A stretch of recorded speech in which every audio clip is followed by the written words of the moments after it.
Hello everyone and welcome. I am Rhonda Rogers and this is Mountain Monitor. In these broadcasts, we will be bringing you news of the Elks Lodges in the Northeast District, as well as the news of the surrounding areas in Northern California. We will be featuring one lodge each episode, pointing out interesting features of the lodge, the people, and the events surrounding the history of that lodge. In this, our first edition, I will be introducing you to the Grass Valley Lodge number 538, which houses a rare sprung dance floor, as well as a bowling alley and a casket cabinet. And I will answer the question, what are the Jolly Quarks? The California-Hawaii Elks State President, Charles Chuck Nolan, will be holding a visitation at the Quincy Lodge number 1884 on Friday, Saturday, and Sunday, August 19th through 21st, 2016. You can contact the Quincy Lodge for details. Auburn Lodge number 1691's Sharon Betancourt has been installed as the Grand Lodge Representative, California Northeast District Deputy Grand Exalted Ruler for the 2016-2017 season. Her duties will include the auditing of each lodge of the state of the Northeast District to confirm their compliance with National Elks standards and rules and regulations, as well as leading the district deputy clinics during the year. Her official jeweling will be held on August 6th, 2016 in the Auburn Lodge. Quincy Lodge number 1884, Vance Vinnie DeWitt has been installed as the Northeast District Vice President. He will be holding scheduled visits with the lodges in the Northeast District, inspecting for propriety in the lodges. Grass Valley Lodge has all-you-can-eat spaghetti dinners the fourth Wednesday of each month. The next two dinners will be on August 24th and September 28th. Susanville Lodge has given me information on a wonderful program called Carry Your Blanket. The lodge has been contributing to this program for several years through the Elks Beacon Grant. The Carry Your Blanket project was started by Phyllis Thomas in honor of her daughter, Carrie Starr Lewis, who died at the age of 21 in 2001. Carrie was adopted as a baby. She was the child of a 15-year-old girl who could not tell her parents she was pregnant, so Carrie was born without the benefit of prenatal care. If the young girl had received care before Carrie was born, Carrie would have been a normal, healthy child. Instead, Carrie suffered from cerebral palsy. Carrie had a checking and savings account when she died. This money was earned when she attended Lassen High School by working at a local preschool. The little children loved to climb on her wheelchair, and she loved to play with them. Phyllis Thomas didn't know what to do with the money. Then it occurred to her to use the funds to provide new fleece blankets for those children struggling with their disabilities. The Carry Your Blanket project provides soft fleece blankets at no charge to children who are in some kind of physical or emotional crisis, ages birth to 5 years old. These blankets represent Carrie herself, wrapping her arms around these children and letting them know that everything will be all right. If you would like to know more about this project or would like to volunteer your time or donate to this worthy cause, you may contact Phyllis Thomas at the information provided on your screen. Become a blanket star and give the gift of comfort.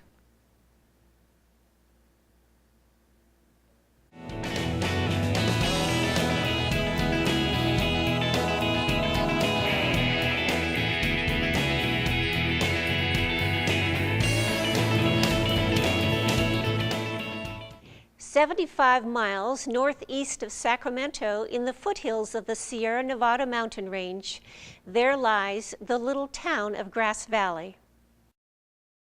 It, like other small towns in the California foothills, was spawned by the gold rush era of 1849. With the growing number of people flooding into that semi-mountainous and wooded area, it was apparent that Grass Valley needed a pipeline of transportation to help ship out tons of gold and bring in supplies, and the booming timber industry needed a way to efficiently get their goods to awaiting customers. The Nevada County Narrow Gauge Railroad, headquartered in Grass Valley, constructed a line over an 18-month period between 1875 and 1876. The engineer's cost was estimated at $412,000, but $500,000 was bid for the project. 2 bridges, 2 tunnels, and 5 trestles were part of the construction. John Flint Kidder, the founder of Kidder Metal Works, was a New Yorker and civil engineer who acted as superintendent on the project. The 18-mile railroad connected Grass Valley through Nevada City to the Central Pacific Railroad in Colfax, so that gold and passengers could be transported to San Francisco.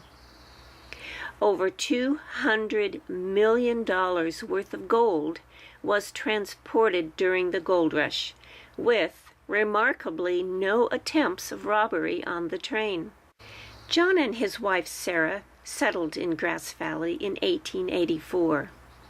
John became the second president of the NCNGRR, and in 1900, John became the first exalted ruler of the newly formed Benevolent and Protective Order of Elks in Grass Valley, Lodge number 538.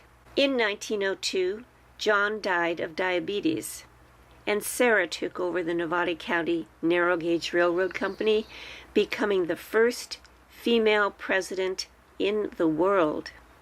In 1910, the present brick building at 109 South School Street was erected as the Elks Lodge at a cost of about $50,000. The building, among other features, has a sprung dance floor, a bowling alley, and a casket cabinet.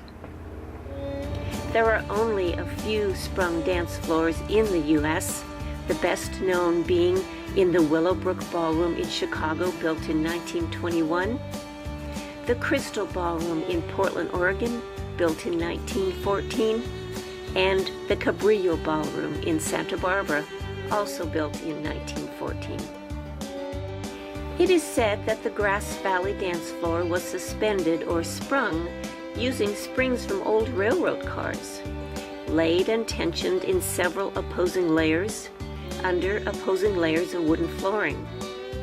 The result is a supple and giving surface that allows for hours of dancing enjoyment and the fluidity of dance movement.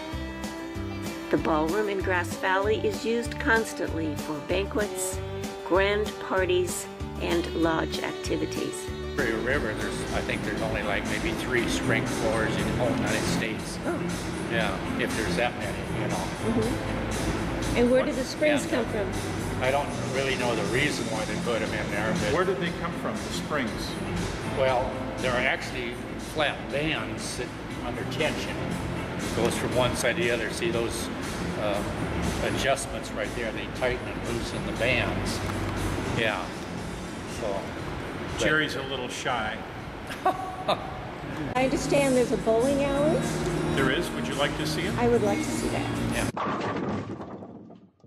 Downstairs, there is a bowling alley. Although used mostly for storage now, the bowling alley has a bright future, as the present exalted ruler Andy Gonzalez has plans to renovate the bowling alley and to bring more interest to the lodge. We have, in the next couple of weeks, we have 20 new members coming in. Excellent. A lot of them are young, and we're trying to get them involved in what the Elks are about. Yeah. Restore those values, gain their interest, find out what their passion is, and get them involved. The lodge room of the Grass Valley Lodge boasts vaulted ceilings with heavy wooden beams, stained glass, and, in a recess, an area that is used as a casket cabinet. During memorial services, a casket can be placed into a large cabinet, the doors opened, and the casket put on display for the survivors to view. If you're ever in Grass Valley, take a tour of the historic Elks Lodge. You just might find you would like to become a member of the Benevolent and Protective Order of Elks.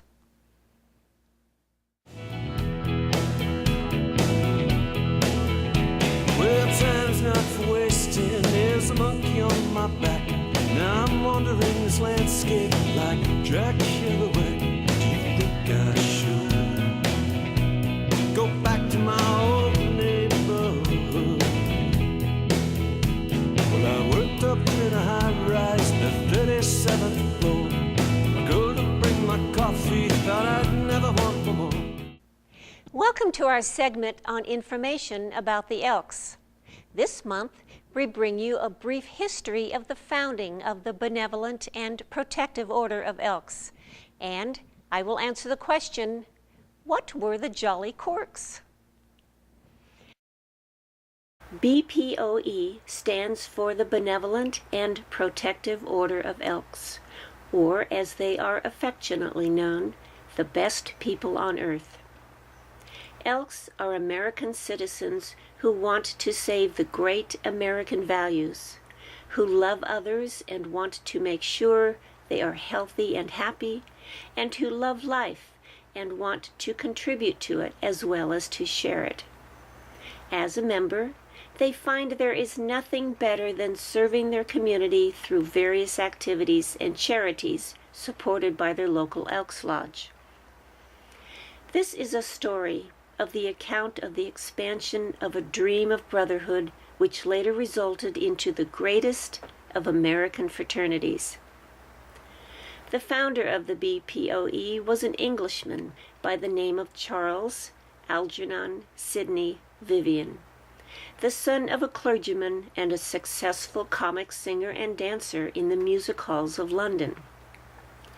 He was a member of a fraternal organization in England called the Royal and Antediluvian Order of Buffaloes.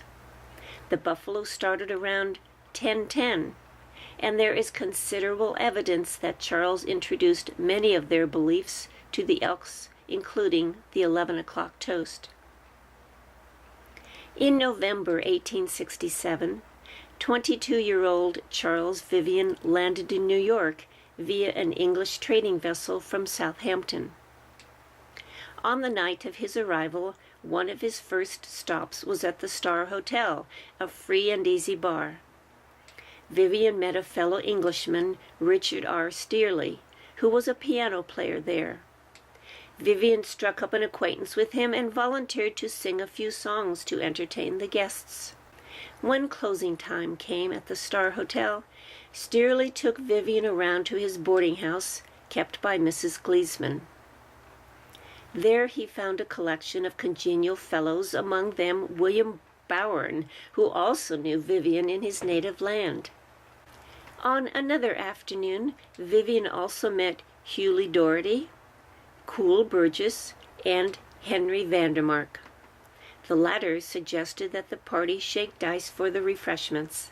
Vivian replied that he never handled the cubes, but would show them a new game. Calling for 3 corks, he gave one to each to Steerley and Vandermark, keeping the other for himself.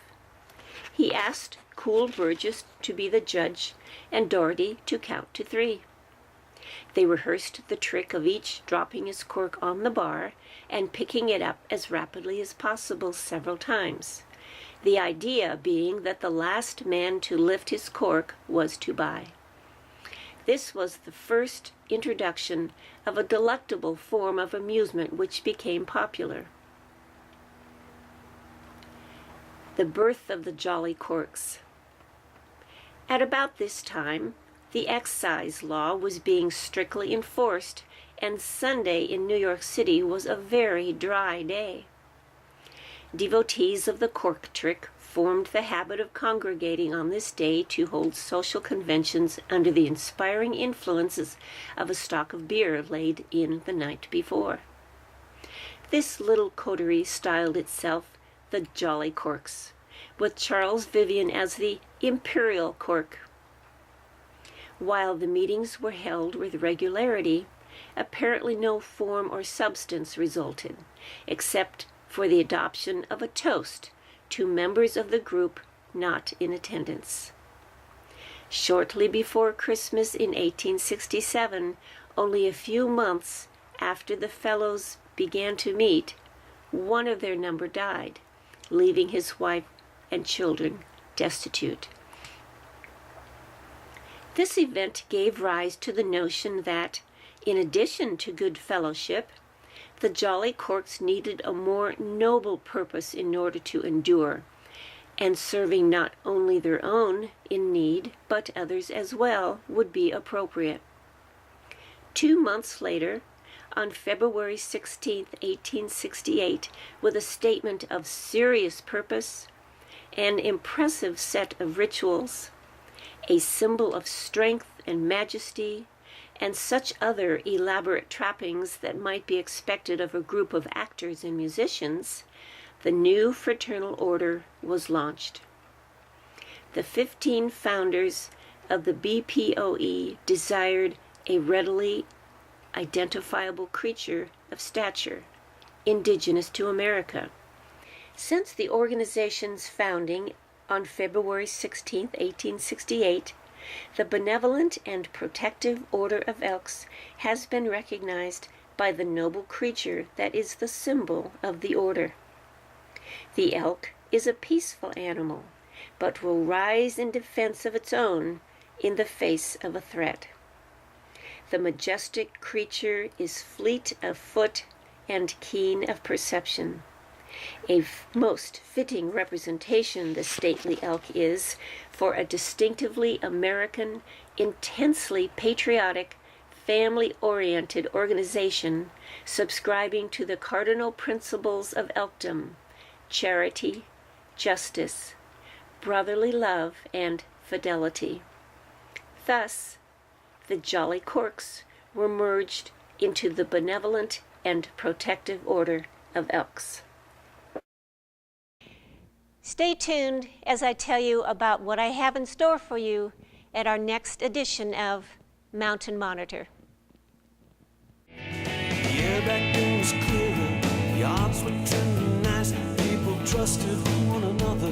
You could see them in their eyes. Packed a few essentials. I'm going home again. Can't wait till I get there. It's just around the bend. Well, just as I suspected, nothing there has changed. My friends are in the front yard, setting ant hills aflame.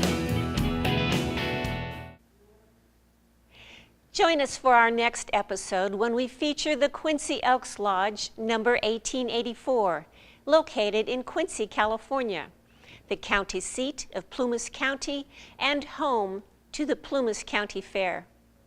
And I will answer the question, what is CHEA?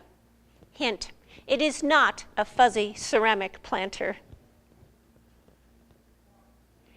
I am Rhonda Rogers, and this has been Mountain Monitor. Mountain Monitor is recorded by Atwood Video Productions in Auburn, California. See you next time.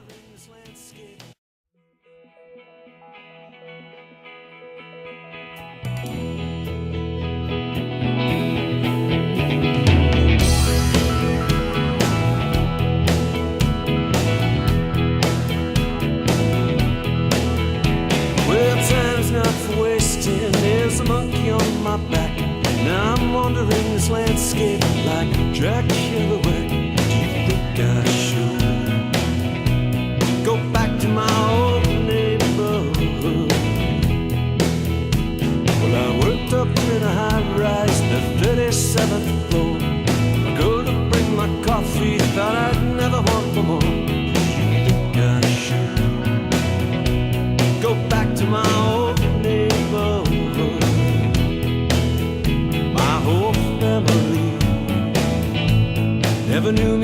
as I'm relaying.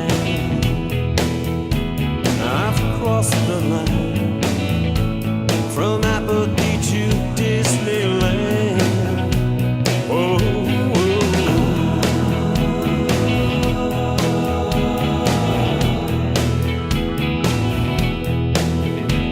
with the park full of snapshots, pastel-colored houses, I'm a crooked, grinning 10-year-old in corduroy trousers. Do you think I should go back to my old neighborhood?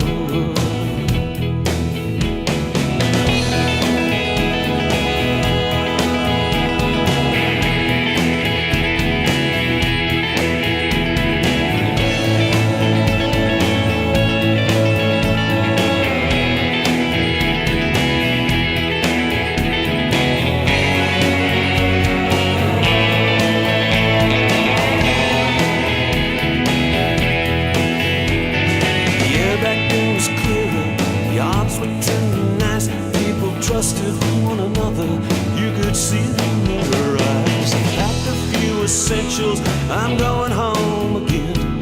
Can't wait till I get there, it's just round the bend. Well, just as I suspected, nothing there has changed. My friends are in the front yard, sat